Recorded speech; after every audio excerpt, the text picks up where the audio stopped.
Ephesians chapter 1 verse 4.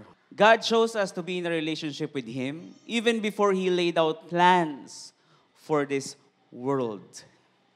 Nakita niyo yung kung gaano kabigat yung trato ng Panginoon sa atin. I mean, parang hirap i-explain nun no? He wanted us to live holy lives characterized by love, free from sin and blameless before Him. So pagka dumarating sa point ng buhay natin na naiisip natin na parang nagdi-drift ka na from the Lord, tandaan natin tong verse na to. God chose us to be in a relationship with Him. Siya mismo pumili po sa atin. No? So, hallelujah. Let us pray. Father God, just declaration po, no? Father God, we thank you and I declare by the authority that you've given me that tonight, your word will be planted in our hearts tonight. In the name of Jesus. Amen. So the title of our word for tonight is, The Closer I Get to You. Amplified version, basahin po natin Ephesians chapter 1 verse 4. Just as in His love, He chose us in Christ. Actually selected us for Him as His own before the foundation of the world, so that we would be holy, that is consecrated, set apart for Him. Pag sinabi mo set apart for Him, we are set apart for Him and not for the world. We are not of this world. We are for God. Purpose-driven and blameless in His sight, in love. Hallelujah. No, personal po ito mga kapatid, no? Yung verse na ito, pagbabasahin natin, wag nating basahin as general, but read it and take it as personal. Because relationship with the Lord is personal. Kaya nga sabi, we must have a personal relationship with God. No? Mamaya makikita natin, bakit kailangan personal? Kasi mahirap po yung mahirap po yung nakikiayon lang tayo sa mga taong nasa paligid natin. No? Let's not be like Peter. Alam niyo ba ano nangyari kay Peter? No?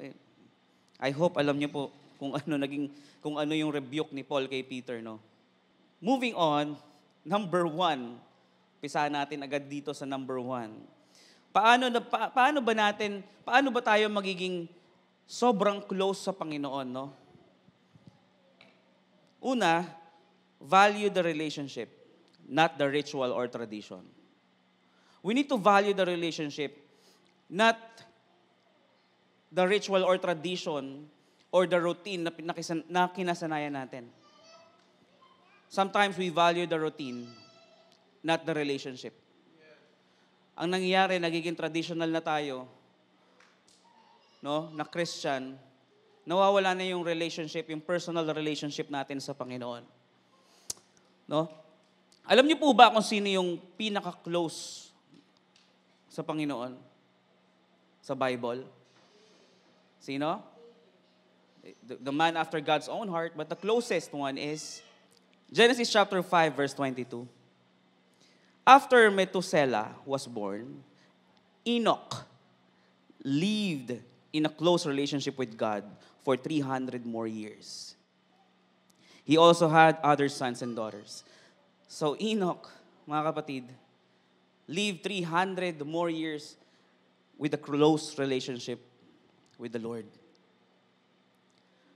And alam niyo ba kung sino yung hindi nakaranas ng kamatayan? Hindi Enoch. Di ba? Si Enoch po mga kapatid, hindi niya po nakita yung death. Di ba? Nawala na lang siya, kinuha siya ng Panginoon. Ang sarap, no? Yung hindi mo man lang naranasan yung death, hindi mo man lang na-face or hindi mo na-meet yung physical death. 300 years, you can just imagine. Enoch kasi sobrang binalyo niya yung relationship niya with the Lord eh. Alam nyo, aside from David, si David nga nagkasala pa eh. Di ba? He committed adultery. Pero, he's still the man after God's own heart. Kasi pag sa tuwing alam mo yung realization ni David, sobra lalim. No? Hindi siya mababaw. Alam mo po, yung realization, pag sinabi mong realization, yung napupunta ka doon sa katotohanan, bumabalik ka sa katotohanan, naiintindihan mo kung ano yung katotohanan, dapat malalim. No? For the past few days, ang daming realization na nangyari sa akin. And so si Enoch, nabuhay siya ng may sobrang close na relationship with God. You can just imagine the closeness. Alam niyo yung pagkaasawa mo na, ibang klase na yung closeness nun. Sa magjowa, medyo may magkakahiyaan pa eh. Di ba? Yung nahihiya ka pang maglabas ng toxin, nahihiya ka pang maglabas ng masamang hangin, medyo mahina pa. Isasabay mo pa sa kanta. Uy, pakinggan mo yung kanta, oh.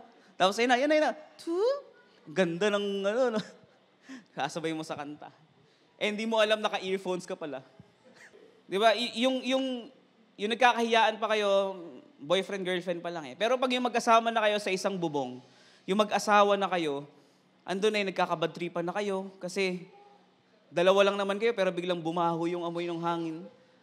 Siyempre, magsisisiyan na kayo. Di ba? Tapos, pag yung sobrang lalim na ng relasyon ninyo, yung mawawala ng respeto nyo sa isa't isa.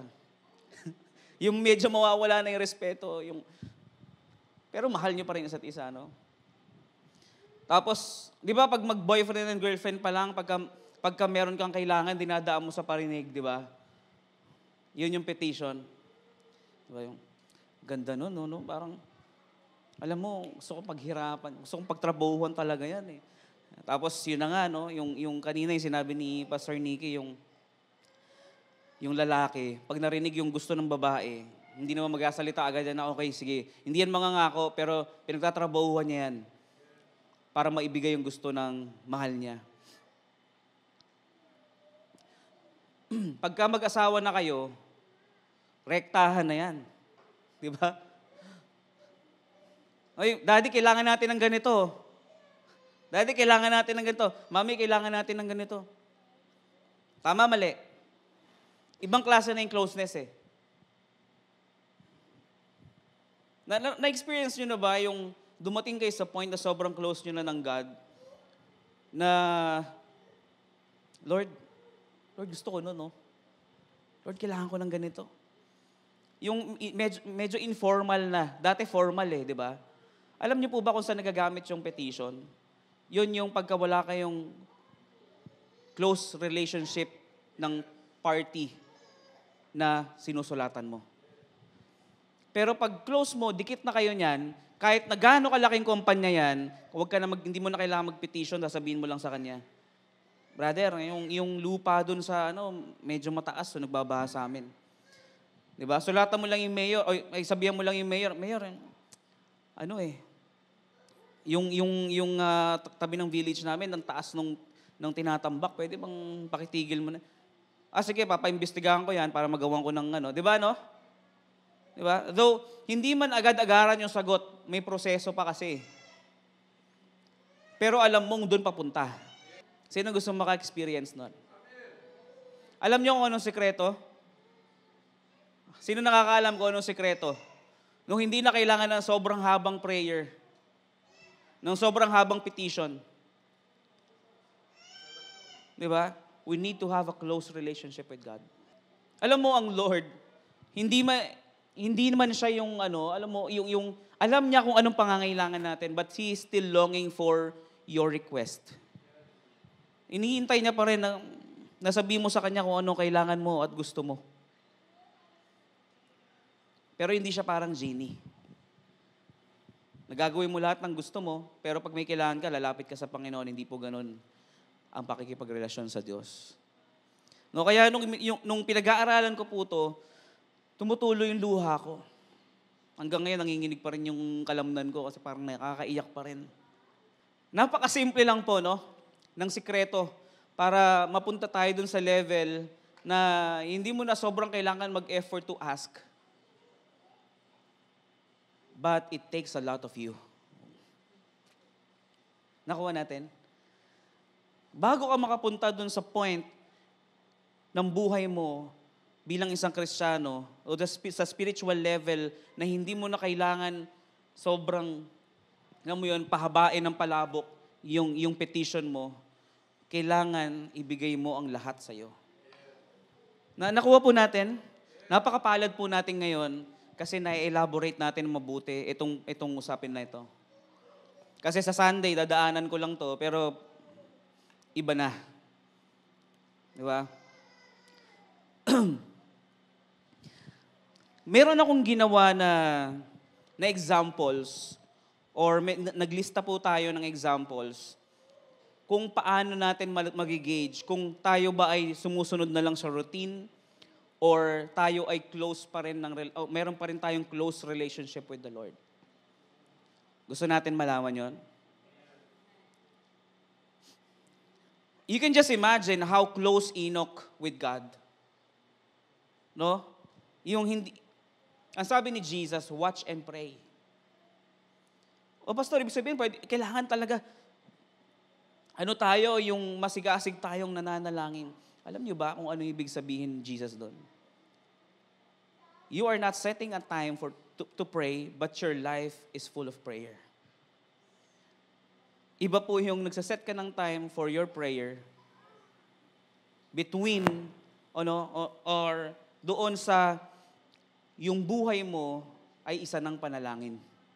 Ito yung mga nilista natin. Una, yung point natin kanina, number 1 yon. So under that number 1.1, the morning checklist relationship with God. Alam niyo to? Yung meron kang checklist. Pagpatak ng umaga, may checklist ka na gagawin mo kasi you think that you have a relationship with the Lord. Una, we regularly set aside time for morning devotional. But we do whatever we want the rest of the day. Makarelate? Paggising mo sa umaga, pipray ka na, tapos magmo-morning devotion ka na. Alam niyo po ba ibig sabihin ng devotion? Devotion is giving your all to someone. Yung buong mong pagkatao ibinibigay mo. Pag ginawa mo ng umaga yon, dapat yon, buong araw mo, yun na yun. Kaso, ganito nagiging routine ng ibang Kristiyano. Yung mga traditional or mga religious. No? Regular, umaga, gumagawa ng devotion, nagsasend sa GC yan. Diba? But after ng time ng devotion, buong araw niya, sarili na nasunod. Isa yon sa morning checklist. May close relationship o wala? So ngayon, mga kapatid, I'm speaking tonight bilang isang na-rebuke din. Kaya wag kayong magagalit sa akin sa mga nilalaman nito dahil most of us is guilty of this. Ang salita ng Panginoon is very timely every day. No? So next, we don't remember the verse of the Bible na binasa natin, yung ginawa natin devotion, hindi na natin maalala yon. Yung pinag-aaralan natin ngayon, hindi na natin maalala yan bukas. No? Buti na lang, meron tayong media. Di ba? Meron tayong media team. Na pagkakailangan nyo ng word, pwede kayong humingi kay Regina. Di ba? Pero wala naman gumagawa nun. And buti na lang, meron tayong YouTube. Di ba? Para pagka gusto nyo marinig ulit, tignan nyo lang yung YouTube. Di ba? Search nyo lang yung Live in Christ Church. Tapos search nyo lang yung preaching. Kung anong date, lalabas na yun. Di ba? Pero most of the Christian, ito yung common na sakit, no? Yung wala talagang close relationship with the Lord. Maaring madalas feeling natin masaya tayo, feeling natin faithful tayo, no? While we read the Bible, while we listen to the Word, while we devote ourselves every morning, gumagawa tayo ng devotion, ang masaya tayo, calm, peaceful yung pakiramdam natin, no? But our emotions and temptations overpower us as we go about our day. Yung emotion natin, na-overpower yung devotion na ginawa natin kanina umaga. No? Yung temptation sa mundo, na-overpower yung relationship natin with the Lord. Amen? Naranasan ko po mga kapatid, don't worry. Ito pa isa, we measure how our relationship with God, yung closeness natin sa Panginoon, mini-measure natin yan kung gaano tayo karami umattend ng services. Kung gaano tayo karaming umattend ng service a month. Kung Wednesday, Sunday, andito ka, tapos Tuesday, meron pa tayong intercession. Kung may life group na, nandun ka rin. Di ba? Doon mo mini-measure kung gaano ka close sa Panginoon. Pero yung daily life mo, nang wala ka sa simbahan at hindi mo kasama yung mga kapatiran mo sa simbahan, hindi na natin nakikita. Na mini-measure natin yung closeness natin sa Panginoon kung gaano karaming verses yung nababasa natin sa Bible every day. You know, reading the Bible every day doesn't make you close to God. Kahit sinong tao pwede magbasa ng Biblia, cover to cover, for how many times nang hindi sila close sa Panginoon. Amen? Marami akong kilala na kapagbasa ng Biblia, cover to cover, ilang beses nila nabasa yung Biblia pero wala silang close relationship with God. At meron ba dito nakakaalam kung si Enoch ay may nabasang Bible? Hindi ko pa sinasabi wag na tayo magbasa ng Bible. Pero si Enoch kasi meron talaga siyang close relationship with God. And galing siya sa 7th generation from Adam. No? So sobrang lapit pa. Di ba? 7th generation, di sobrang lapit pa kay Adan nun. No? And we are so blessed kasi meron ng Bible to guide us how to be close with God. Amen? Ay binigyan niya tayo ng guidelines how to be close enough with the Lord. No? Binigay niya sa atin yung example ng king and kingdom. Jesus Christ preached the kingdom. Amen? How to be close with the Lord? Seek first the kingdom. Hallelujah. And sunod, kasi lahat tayo mahilig sa kape, tama? Pag inaantok tayo, anong iniinom natin? Kape. Anong kailangan ni Kuya Base? Espresso shot. Di ba? Pag inaantok ka, anong kailangan mo? Espresso. So, ito yung isa pang klaseng relasyon sa Panginoon, no? The espresso shot relationship with God. Di ba? Yung relationship natin sa Panginoon parang kape.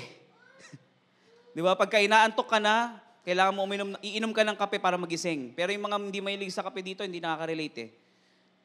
Diba? Pero most of the people naman talaga, umiinom ng kape. Diba? So anong ginagawa niya pag inaantok? Sino ditong sinasampal yung sarili pag inaantok? Sino naman dito yung umiinom ng kape pag inaantok? Sino naman dito yung sumisigaw pag inaantok? Di ba? Pag nagda-drive ka, inaantok ka, lahat na ng sigaw ginawa mo na, hindi ka na nagigising sa sampal, hindi ka na nagigising ng kape, hindi ka na nagigising sa sigaw. Sobrang antok na yun, no? May mga gantong klase ng relationship with the Lord. Naaalala lang ang Panginoon pag medyo lumalamya ang buhay. Amen. Pag sobrang sigla, sobrang daming income, sobrang saya ng environment, sobrang daming properties, masaya, hindi mo naaalala yung kape. Tama? Gising na gising ka eh. Alam ka naman gising na gising ka, inom ka ng kape.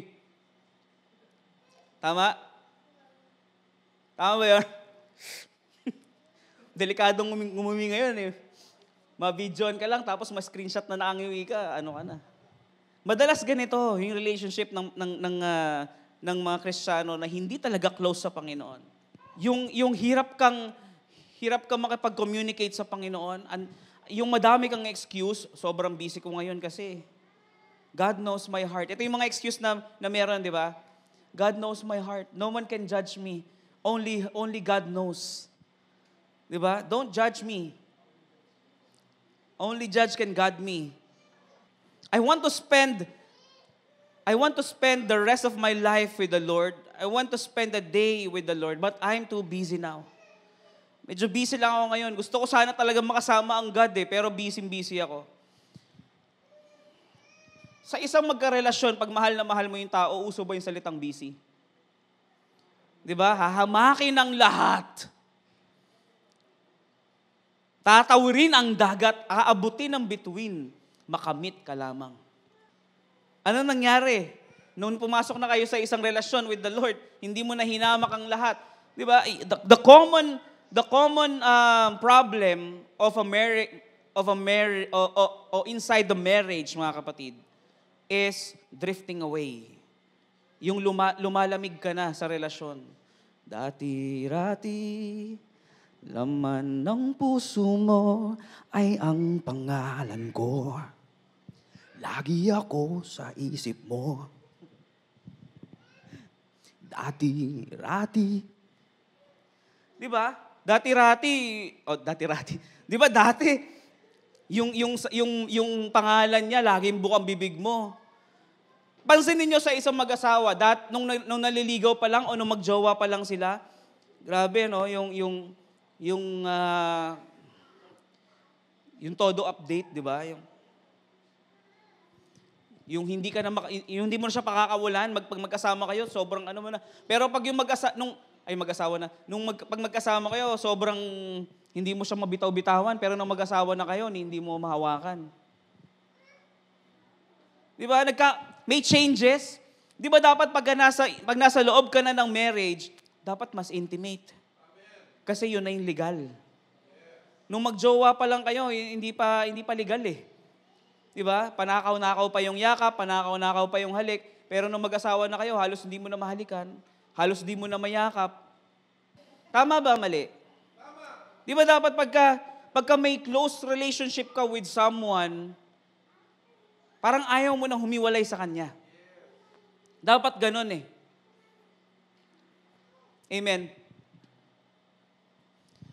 Yung fellowship na pinag-usapan natin ng mga nakaraan, hindi natin kayang gawin kasi hypocrisy yung nangyayari. I love the Lord, I have the close relationship with the Lord, pero sa totoo lang, di ba? You cannot give what you don't have. Amen? Hindi natin kayang ibigay kung ano yung wala tayo. Tama ba yun, hindi? Pag hindi mo na-experience mahalin or ibigin, hindi mo rin kaya magbigay ng pag-ibig sa iba. Di ba? Meron din naman ganitong relationship. What yours is mine. Kung anong faith mo, yun din ang meron ako. Pansinin niyo, may mga tao, at hindi naman natin kayang malaman kung sino yan. Alam niyo kung sino tayo. Alam natin kung sino tayo. Merong what's yours is mine relationship with God. We base our relationship with God on other people's faith. Pag yung kasama mo, sobrang lalim manampalataya, ikaw din ganun. Bakit? Kahiyaan to, guys. Di ba? Christian din ako. Nalaman nila, Christian ako. Yung kausap mo, grabe pananampalataya sa Panginoon. Alam mo bro, ito faith ko, ito talaga dinidiin ko at iniluluod ko sa Panginoon. Alam kong sasagutin niya to. Pero ikaw, na kahit papano may doubt, hindi mo naman papakita ron na may doubt ka eh. Because what yours is mine. The same power that conquers the graves lives within me as well. Di ba? lagi nating, para ma-justify natin sa sarili natin, the same power that conquers the grave lives in me. So what yours is mine. So pagka malalim yung faith ng nasa harap mo ngayon, ganun ka din. Nagiging ganun ka din. Pero pag yung kaharap mo, medyo mababaw, medyo nagiging ganun ka din. Well, may relationship ka pa rin naman sa Panginoon. Kilala mo pa rin naman ng Diyos. Alam mo kung anong kayang gawin ng Diyos, pero hindi nga lang ganun kalalim at hindi ganun ka-close. Ang tawag doon is, what yours is mine relationship with God.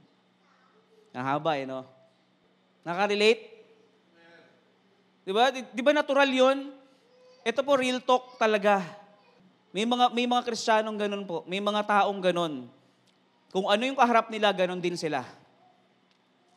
No? Pagka medyo worldly yung kaharap, ganun din sila. Medyo nakikisabay. Sasabi ng Panginoon, ano ba yun? Do not conform any longer to the pattern of this world, but be transformed by the renewing of your mind. Saang point ba nare-renew ang mind? Pag nagpapakasal ang isang tao, o ang dalawang tao, pag nagpapakasal ang dalawang tao, after ng marriage, dapat meron ng pagbabago ng isip. Kasi, asawadong tao ka na eh. Di ba? Wala pang anak. Pag kami anak, pamilyado na. Pagka couple pa lang, asawado ka. May asawang tao ka na eh. Di ba? So, nag-iiba na dapat yung mind mo. So tayo, pag pumasok tayo in a relationship with God, nag-iiba dapat yung takbo ng isip natin. But be transformed by the renewing of your mind. Hindi po yun, mga kapatid, hindi po yun pinagpe-pray. Yun po ay order from the Lord. Do not conform to the pattern of this world, but be transformed. That is a command. Amen? So, utos po yun. Pag inutos, ano gagawin? Sundin. So, just like Enoch, mga kapatid, he kept his relationship with the Lord, not just a religious routine, but a personal thing. No, personal niya talagang ginawa, in-accomplish yung mga bagay na gustong ipagawa sa kanya ng Panginoon. No? God really enjoys relationship. He really enjoys relationship with us. Nai-enjoy niya yung relationship niya with you, with me, with you, the person beside you. Nai-enjoy niya yun. No? Hindi, marami, tingnan mo sa religion, may mga perfect. Tama? May perfect, organized eh. May mga religion na sobrang organized. Di ba? May sistema. Sobrang perfect talaga. No? Pero wala silang close relationship sa Panginoon, hindi na-enjoy ng God yun. Routine lang eh. Tama, mali. Pag sa isang mag-asawa, halin tulad ulit natin. Pag sa isang mag-asawa, yung asawa mo nakikita mo, nagtatrive naman eh. Tama? Nagtatrive naman siya sa mga ginagawa niya pero wala na siyang oras sa'yo. Na-enjoy mo yon? Hello? Na-enjoy ba natin yon? Alam mo, kahit sa kaibigan nga lang eh. Di ba? Kahit sa kaibigan nga lang, pag yung kaibigan mo dati sobrang close sa'yo, tapos nakita mo ngayon, nagtatrive siya sa career na pinili niya, di ba? Gumaganda yung buhay niya, sobrang busy niya, pero wala na siyang time sa'yo as a friend, medyo nagkakaroon ka ng tampo. Tama? Hindi porket good yung performance natin, natutuwa ang Diyos sa atin. Ang kailangan talaga natin is a close relationship with Him. Kasi wala naman sa atin makaka-perfect ng gawain eh. Tama? Wala sino sa atin dito. Wala kahit sino sa atin dito ang hindi pa umabsent sa gawain ng simbahan. Sino po dito ang hindi pa nakaka-absent? Sa totoo lang mga kapatid, wala pa po talaga nakaka-perfect ng gawain para sa Panginoon. Hindi po counted yung sobrang gandang o sobrang perfect na performance kung wala tayong close na relationship sa Kanya. Alam mo yung intimate relationship, yung pagka may sinabi siya, narinig mo, susundin mo. Tapos, ikaw naman sa part mo, pagka meron kang kailangan, pag meron kang gusto, nalalaman agad ng Diyos, alam ng Diyos, nakikita ng Diyos kung kailan mo kailangan, kailan mo gusto, at kung kailan perfect para sa'yo. Doon mo ma-appreciate yung sweetness ng God eh. Diba? Hindi po sa lahat ng, hindi lang sa lahat ng masasayang bagay na-appreciate ang Diyos. Alam niyo po, meron pong nangyaring hindi maganda sa amin, no? Hindi naman physical pero financial, biglaang nawala. Sa una para naka-upset. But when you realize how God loves you, parang ma-uplift ka na lang talaga. No? Hindi ko na i-detalye kung ano yung nangyari, pero baka kasi sobrang haba eh. From the start, umpisahan ko yun, mahaba. Pag may nawala sa yung bagay, only God knows, really, kung anong purpose niya, kung bakit nawala. Diba? Maaaring may tinuturo sa iyo, Panginoon. May tinuturo sa atin ng Panginoon. No? Because sometimes we rely on those things.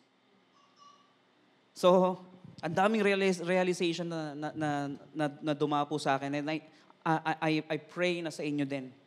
Magkaroon kayo ng realization. Before God breaks you, break yourself first. No? Bago ka pa i-break ng Lord, break mo na sarili mo. Kasi pagka ang God nag-break sa'yo, ang hirap abutin ng tenga. Di ba? Yung pagsisisi. Di ba? Sana brinake ko na lang yung sarili ko. Pag may nawala sa atin, at least we still breathe. Di ba? Habang may buhay, may pag-asa. Amen? So we need to build a close relationship with God. No? Building a close relationship with God requires hard work, not hard work. No? Nakita niyo yung difference between hard work and hard work? Does anybody knows what manifestation is? Pagka meron kang close relationship with the Lord, yung manifestation sobrang dali na nun gawin. 'Di ba? Yung mga gawain sa simbahan, kahit hindi mo na isipin, kahit hindi mo na gustuhin gawin, lalabas na lang talaga. Manifestation yun ng hard work eh. Amen? So again, mga kapatid, building a close relationship with God requires what? Heart work. Yung ginagawa mo talagang mula sa puso mo.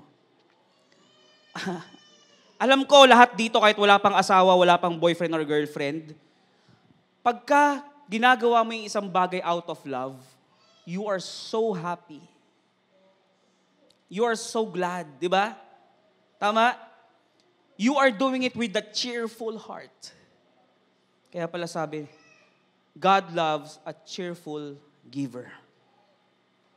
You give with a cheerful heart. Why? Because you are giving out of love. Amen? You are giving because you have a close relationship with God. Amen? Hallelujah. Ito revelation sa akin kanina habang nasa drums, habang nandun ako sa pwesto ng drummer. Sa kingdom, mga kapatid, di ba, sa kingdom, may king tapos may colony, tama? May mga citizens of the kingdom. Yung citizens ng kingdom na yun, hindi naman sila go direct sa king, tama? Kailangan pa nila mag-set ng appointment or whatever. Saan ba tayo kinumpare? We are a royal, what? We are a royal priesthood. People belonging to God. A chosen generation. A holy nation. Sa loob ng kingdom, we are the royal priesthood. Wow. Pag sinabi mong royal ka, wala ka dun sa level na sobrang baba. Ikaw yung level na nasa tabi mo lang yung king. Tama? Navi-visualize nyo ba yon? Yung scene na nasa tabi mo yung king, na kasama mo lagi yung king, because we are a royal priesthood, people belonging to God, a holy nation. God is holy, tama? Ano sabi niya? We are a royal priesthood, a holy nation. Actually, sinasabi yun sa Israelites eh. Pero, ipinart na din sa atin. Aren't you glad and excited kasi kasama na tayo doon? Sabi mo, part ako doon. Hallelujah. And next, number 2, malapit na tayo matapos. Kasi hinati ko nga to. Maintain your heart for God each day. Each day. Amen? Maintain your heart. Pag sinabi mo maintain, hindi po fluctuating yon. We need to maintain. No? Hebrews chapter 2 verse 1. We must pay the most careful attention, therefore, to what we have heard, so that we do not drift away. Nakita nyo? We must pay the most careful attention to what we have heard. So kung ano po yung naririnig natin ngayon, let us pay the most careful attention. Para nang sa ganon, hindi po tayo mag-drift away. Hindi po tayo malayo sa Panginoon. We must maintain the close relationship with God. Again, mga kapatid, kung ang sukatan natin ng close relationship with God is the status of life, you will fail. Because the status of life, mga kapatid, you can be whatever you want without God. Kasi that's the nature of man. Magpursige ka, magsipag ka, araw-araw sipag lang. Di ba? Araw-araw sipag lang. Ulit-ulitin mo yon, araw-araw sipag lang.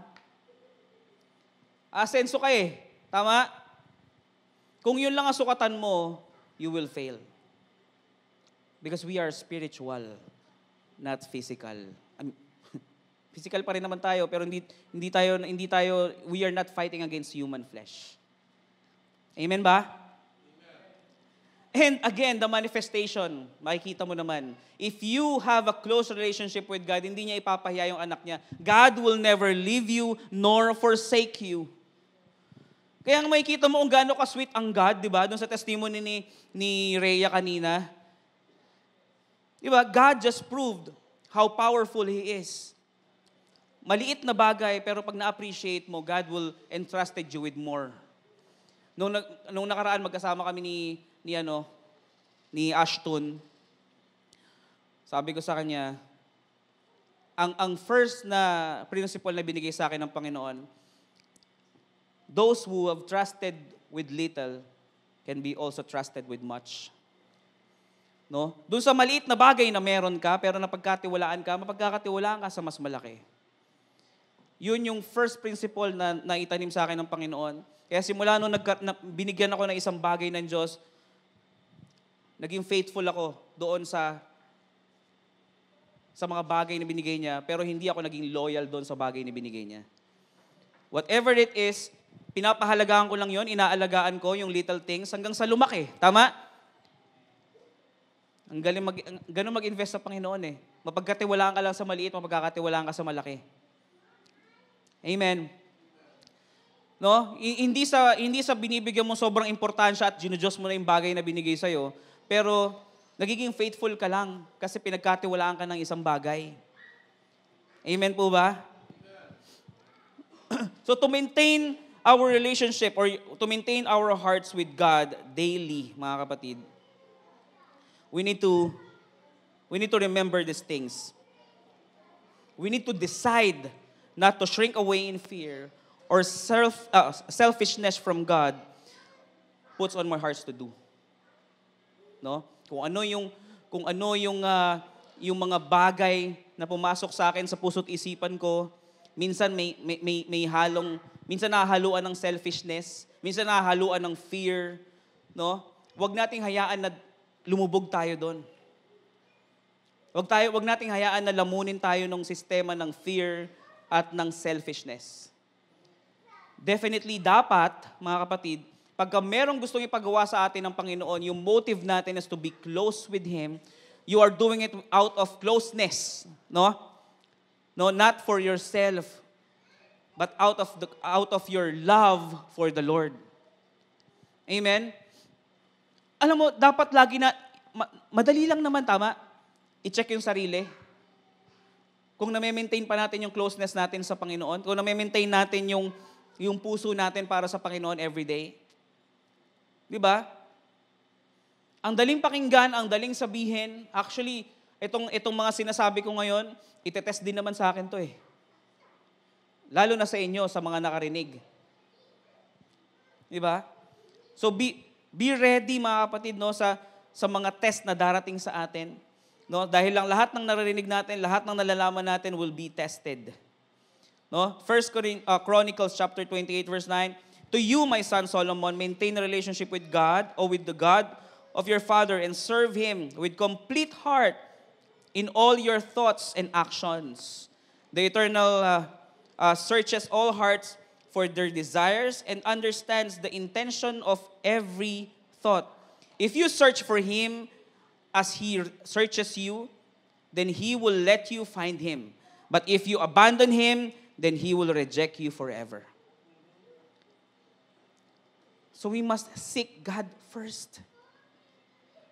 Amen? Every day, seek God first.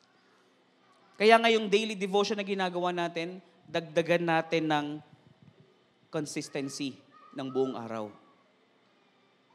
Yung devotion, kaya tayo nagde-devotion because we devote ourselves first thing in the morning para hanggang sa matapos ang araw, devoted ka sa Lord. Ayun, from the rising of the sun till the sun goes down. Dapat yung relationship natin sa Panginoon maintained. Amen? Hallelujah. Thank you, God, for reminding us for these things. Hallelujah. Next, Galatians chapter 1 verse 10. Am I now trying to win the approval of human beings or of God? Or am I trying to please people?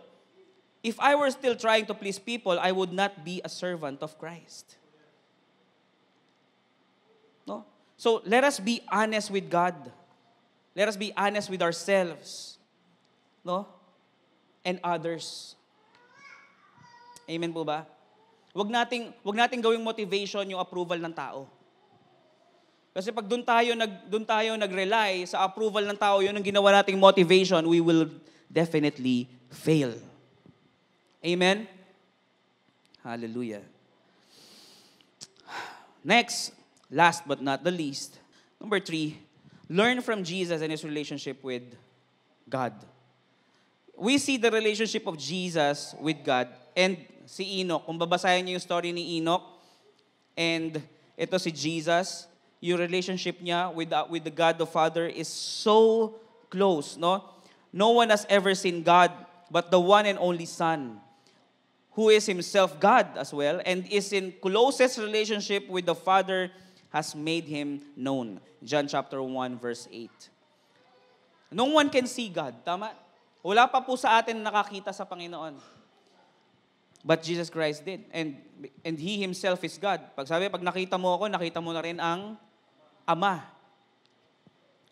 Amen po ba? And nakita po natin kung gaano ka-close ang Ama sa anak. Kahit hindi na natin tignan yung closeness ng relationship ni Jesus kay God the Father, because that is so given.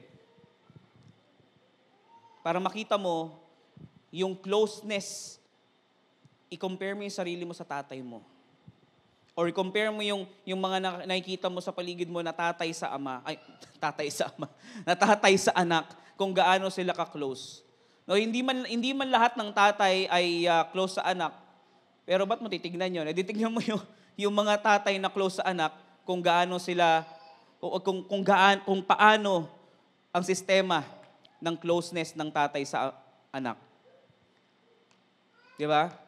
Pa, kailangan ko ng ng ganito. Oh. Wala nang dalawang isip. Kung kaya naman nung tatay, ibibigay yun eh. Tama? How much more God? Kung naibigay niya nga ang kanyang nag-iisang anak para sa atin, hindi niya ba kayang ibigay ang lahat? Sometimes, ang nagiging dahilan kung bakit nawawala yung closeness natin sa Panginoon is doubt. Kasi nagdududa natin na kaya, nagdududa tayo na kaya ba ng Diyos gawan ng paraan itong nangyayari sa buhay ko ngayon? Alam mo, sobrang deep nung mga nangyari sa akin this past few days. And I just came to realize that kung naibigay niya nga yung bugtong niyang anak para sa akin, ano pa ba yung ibang bagay? Napakasimple lang. Amen? Hallelujah.